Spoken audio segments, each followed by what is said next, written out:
কলিঙ্গ দেশে ঝড় বৃষ্টি, মুকুন্দ চক্রবর্তী।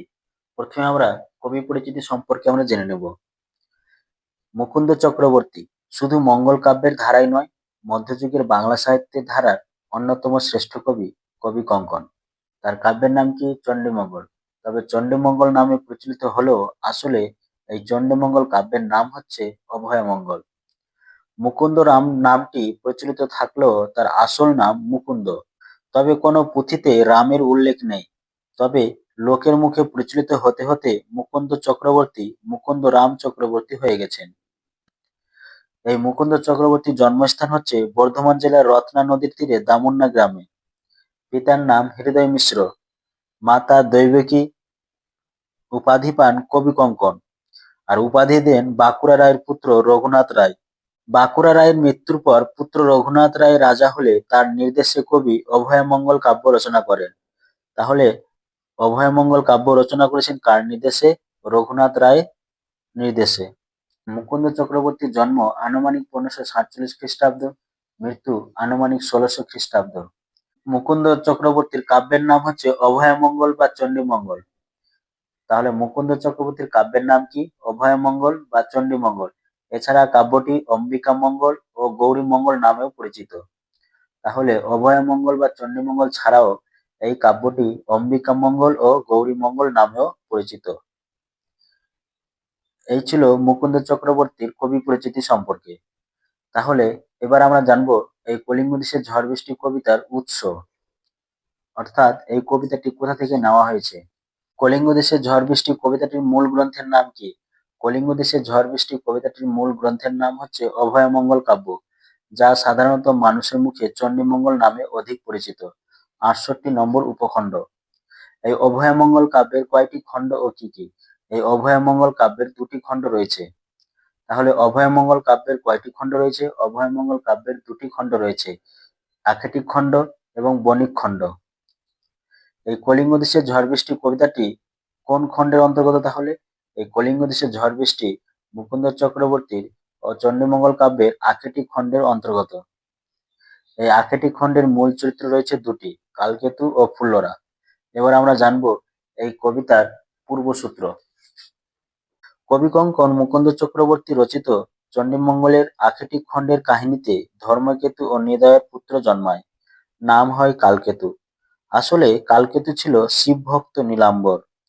দেবী চণ্ডীর অনুরোধে শিব তাকে অভিশাপ দিয়ে মর্তে পাঠান। পশু শিকারে কালকেতু খুব শক্তিশালী হয়ে ওঠে। ব্যাধ কালকেতুর সঙ্গে ফুল্লরার বিয়ে হয়। প্রবল দারিদ্র্যের মধ্যেও কালকেতু ও ফুল্লরার দাম্পত্য জীবন সুখের হয়। কালকেতু পশু শিকার করত, ফুল্লরা সেই মৃত পশুর মাংস, চামড়া, শিং ইত্যাদি হাটে বিক্রি করে অর্থ উপার্জন করত এবং ঘরের কাজ করত। কালকেতু শিকারে দক্ষ ও অপরাজয় হয়ে উঠলে পশুরা বিপদে পড়ে দেবী চণ্ডীর আশ্রয় নেয়। দেবী চণ্ডী নিজের পুজো প্রচারের উদ্দেশ্যে একদিন বনের সমস্ত পশুকে লুকিয়ে রেখে অমঙ্গল সূচক স্বর্ণ গধিকার রূপ ধারণ করে কালকেতুর শিকারে যাওয়ার পথে তাকে দেখা দেন। শিকারে কিছু না পেয়ে ব্যাধ কালকেতু দুঃখিত মনে বাড়ি ফেরার পথে রেগে গিয়ে ওই স্বর্ণ গধিকাকে বাড়ি নিয়ে আসে। বাড়িতে গধিকার রূপের আড়ালে লুকিয়ে থাকা দেবী চণ্ডী 16 বছরের মেয়ের মূর্তি ধারণ করেন। ফুল্লরা তাকে দেখে ভয় পেয়ে যায়। তখন মেয়েটি তাকে আশ্বস্ত করেন যে তিনি কালকেতুর দারিদ্র্য দূর করবেন। তবুও ফুল্লরা ভাবে ওই মেয়েটি তার ঘরে সতীন রূপে আশ্রয় নিতে চাইছে। সে কালকেতুর কাছে এই বিষয়ে অভিযোগ জানায়। কালকেতু তীর দিয়ে মেয়েটিকে মারতে গেলে দেবী নিজের প্রকৃত পরিচয় দেন। কালকেতু ও ফুল্লরার সংশয় দূর করতে দেবীচণ্ডী নিজের নানান রূপে তাদের সামনে আবির্ভূত হন এবং কালকেতুকে 7 ঘোড়া দান করেন। দেবীচণ্ডীর বরে কালকেতু বন কেটে গুজরাট নগর তৈরি করে। কালকেতু রাজা হলেও তার রাজ্যে প্রজার অভাব ছিল। দেবী চণ্ডীকে আহ্বান করে কালকেতু প্রজা বসতি প্রতিষ্ঠার প্রার্থনা জানায়। কালকেতুর প্রার্থনা পূরণ করতে দেবী কলিঙ্গ নগরে ঝড় বৃষ্টি সৃষ্টি করে দুর্দশাগ্রস্ত প্রজাদের গুজরাটে সরিয়ে নিয়ে যাওয়ার জন্য তার সতীন গঙ্গার সাহায্য চান। গঙ্গা রাজি না হওয়ায় দেবীচণ্ডী তখন সমুদ্র ও ইন্দ্রের সাহায্যে মেঘ ও বজ্রের দ্বারা কলিঙ্গ দেশে প্রবল ঝড় বৃষ্টি আর বন্যার সৃষ্টি করে। ফলে বন্যা বিধ্বস্ত দুর্গত প্রজারা কলিঙ্গ দেশ ছেড়ে পাশের গুজরাট রাজ্যে আশ্রয় নেয়। তাহলে এখন প্রশ্ন হচ্ছে, কলিঙ্গ দেশকে দেবীচণ্ডী কেন ঝড় বৃষ্টি দ্বারা নষ্ট করেছিলেন? কালকেতুর গুজরাট নগর নির্মাণের কাজটি সহজ করার জন্য দেবী কলিঙ্গ দেশকে নষ্ট করেছিলেন, যার ফলে সমস্ত প্রজারা কলিঙ্গ দেশ ছেড়ে গুজরাট নগরে নতুন করে নিজেদের বসতি গড়ে তুলতে সক্ষম হয়েছিল। তাহলে এবার আমরা কবিতা অংশটি আমরা দেখে নিই। মেঘে কইল অন্ধকার, মেঘে কইল অন্ধকার, দেখিতে না পাই কেহ অঙ্গ আপনার। কইল, কইল কথার অর্থ হচ্ছে করলো। তাহলে কইল কথার অর্থ কি? কইল কথার অর্থ হচ্ছে করলো। অঙ্গ কথার অর্থ হচ্ছে শরীর। অর্থাৎ চারিদিকে মেঘ অন্ধকার করার ফলে, কলিঙ্গ দেশে চারিদিকে মেঘ অন্ধকার করার ফলে কেউ কারোর কিন্তু নিজের অঙ্গ পর্যন্ত দেখতে পাচ্ছে না। ঈশানে উড়িল মেঘ সঘনে চিকুর, উত্তর পবনে মেঘ ডাকে দূর দূর। ঈশান, ঈশান শব্দের অর্থ হচ্ছে উত্তর পূর্ব কোণ এবং চিকুর শব্দের আক্ষরিক অর্থ হচ্ছে চুল, কিন্তু এক্ষেত্রে কবিতায় চিকুর শব্দের অর্থ হচ্ছে বিদ্যুৎ। তার মানে উত্তর পূর্ব কোণে মেঘ ঘন ঘন, উত্তর পূর্ব কোণে ঘন মেঘ থেকে চিকুর অর্থাৎ বিদ্যুৎ পড়ছে এবং উত্তর প্রান্তে বাতাসের সঙ্গে দূর দূর শব্দে মেঘ ডাকছে। নিমিষিকে জোরে মেঘ গগন মণ্ডল। নিমিষিকে, নিমিষিকে কথার অর্থ হচ্ছে মুহূর্তের মধ্যে। জোরে মেঘ, জোরে মেঘ কথার অর্থ হচ্ছে মেঘে আবৃত হয়। গগনমণ্ডল, গগনমণ্ডল হচ্ছে সমগ্র আকাশ অর্থাৎ সারা আকাশ। চারি মেঘে বরিশে মুষলধারে জল। আর চারটা মেঘ কি হচ্ছে? চারটা মেঘ বলতে কি বোঝানো হয়েছে?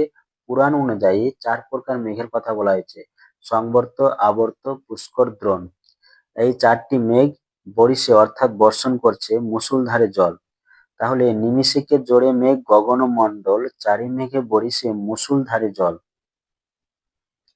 মুহূর্তের মধ্যে মেঘ জড়ো হয়ে সমগ্র আকাশ জুড়ে একটা ঘন কালো মেঘ তৈরি হয়। তারপর ঘন মেঘ কালো তৈরি হওয়ার ফলে চার রকমের মেঘ থেকে মুষলধারে জল বর্ষণ করছে।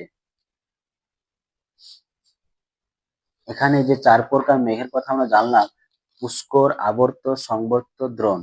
এখানে পুষ্কর বলতে প্রচন্ড গতিতে প্রলয় সৃষ্টিকারী এবং আবর্ত বলতে সশব্দে শিলাবৃষ্টি আনতে পারে এমন মেঘ। আর সংবর্ত মেঘ হচ্ছে প্রলয়ের বন্ধু। আর দ্রোণ মেঘ হচ্ছে ভয়ঙ্কর প্রলয় ঘটাতে সক্ষম। ভয়ঙ্কর প্রলয় ঘটাতে সক্ষম হচ্ছে দ্রোণ মেঘ। তাহলে চার প্রকার মেঘের পরিচয় সম্পর্কে আমরা জানলাম। কলিঙ্গে উড়িয়া মেঘ ডাকে উচ্চনাদ, প্রলয় গনিয়া প্রজা ভাবয়ে বিষাদ। কলিঙ্গে উড়িয়া মেঘ ডাকে উচ্চনাদ, প্রলয় গনিয়া প্রজা ভাবয়ে বিষাদ। কলিঙ্গ বলতে কি বোঝানো হয়েছে?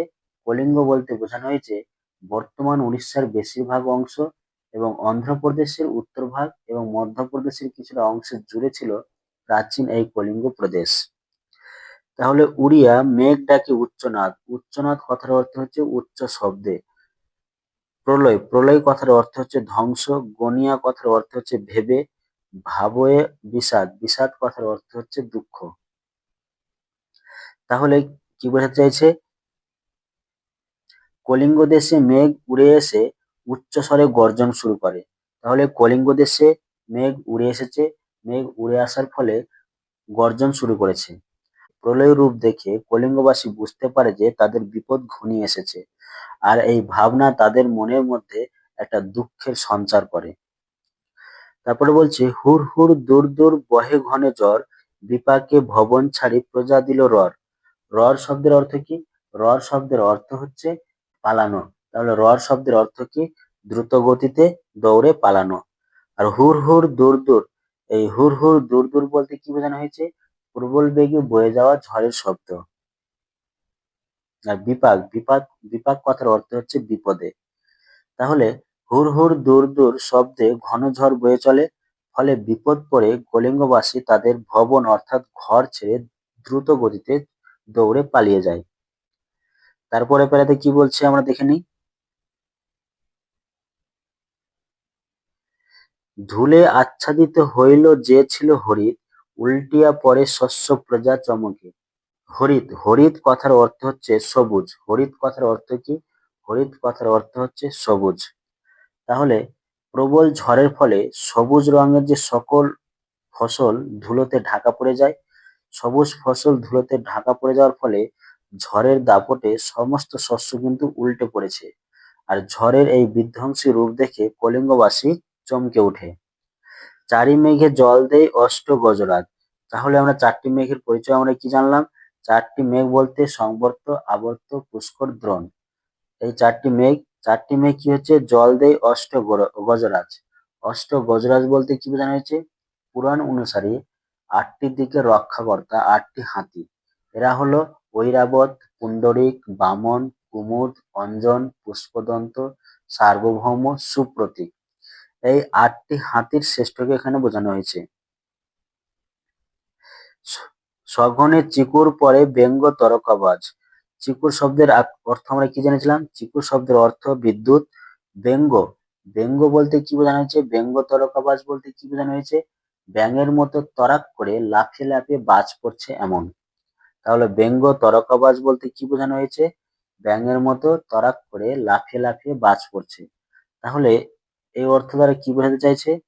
যে চার রকম মেঘ থেকে প্রবল বৃষ্টি হচ্ছে, যেন আটটি হাতি চারিদিক থেকে জল দিচ্ছে।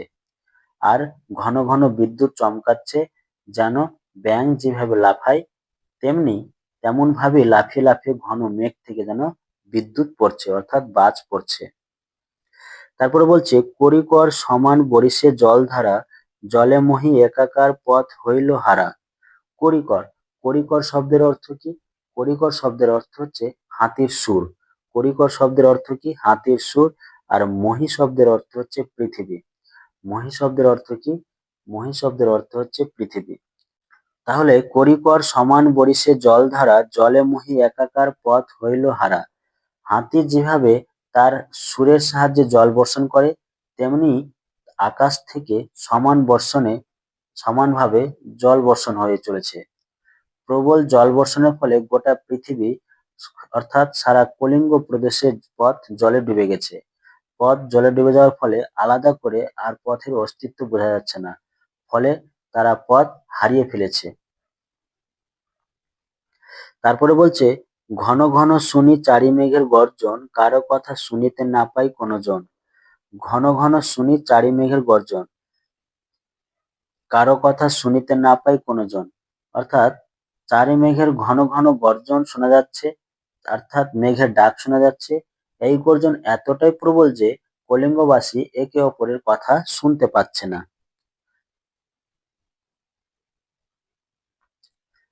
তারপরে বলছে, পরিচ্ছিন্ন নাহি সন্ধ্যা দিবস রজনী, কলিঙ্গে সঙ্গরে সকল লোক যে জৈমিনী। পরিচ্ছিন্ন, পরিচ্ছিন্ন কথার অর্থ কি? পরিচ্ছিন্ন কথার অর্থ হচ্ছে বিচ্ছেদ। তাহলে পরিচ্ছিন্ন কথার অর্থ কি? বিচ্ছেদ বা বিভেদ। রজনী কথার অর্থ কি? রজনী কথার অর্থ হচ্ছে রাত। কলিঙ্গে সঙ্গরে, সঙ্গর কথার অর্থ কি? সঙ্গরে কথার অর্থ হচ্ছে স্মরণ করে। আর জৈমিনী, জৈমিনী হচ্ছে পৌরাণিক ঋষি বিশেষ, বেদ ব্যাসের শিষ্য। এর রচিত পূর্ব মীমাংসা স্বরদর্শনের অন্যতম। তিনি হচ্ছেন বজ্র নিবারক ঋষি হিসেবেও এর নাম উচ্চারিত হয়। তাহলে কি বোঝাতে চাইছে এখানে? পরিচ্ছিন্ন নাহি সন্ধ্যা দিবস রজনী, কলিঙ্গে সঙ্গরে সকল লোক যে জৈমিনী। আলাদাভাবে দিন, সন্ধ্যা, রজনী অর্থাৎ রাত আর বোঝা যাচ্ছে না। কলিঙ্গবাসী আতঙ্কিত হয়ে ঋষি জৈমিনীর নাম স্মরণ করছেন। তাহলে কলিঙ্গবাসী কি হচ্ছে? আতঙ্কিত হয়ে ঋষি জৈমিনীর নাম স্মরণ করছেন। তারপরে বলছে, হুর হুর দূর দূর শুনি ঝনঝন, না পাই দেখিতে কেহ রবির কিরণ। এই কলিঙ্গ দেশে হুর হুর দূর দূর শব্দে প্রবল ঝড় শুনতে পাওয়া যাচ্ছে। তাই এই সময়ে কেউ রবির কিরণ অর্থাৎ সূর্যের আলো পর্যন্ত কিন্তু দেখতে পাচ্ছে না। তারপরে বলছে, গর্ত ছাড়ি ভুজঙ্গ ভাসিয়া বুলে জলে, নাহি জানি জল স্থল কলিঙ্গ মণ্ডলে।